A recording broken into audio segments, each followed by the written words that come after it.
એ જીવાલા નવા માસ માને ઉદર વિશા અને તે દિવાલે જડથી જીવા એ માં જે જમે ને એમાંથી પોષણ બાળકને ભગવાન આપી દે. કેવી ભગવાનની રચના છે.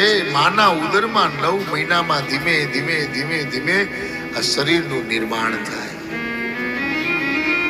અને માં જે યોનિમાં છે એનું બાળક એવું જ બને. અંદર સિંહણના પેટમાં બચ્ચું હોય તો એ સિંહણ જેવું જ થાય.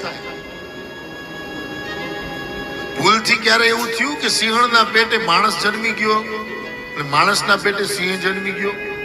નો થાય. ભગવાન એટલું સુંદર અંદર નિર્માણ કરે છે. બાળકનો જન્મ થાય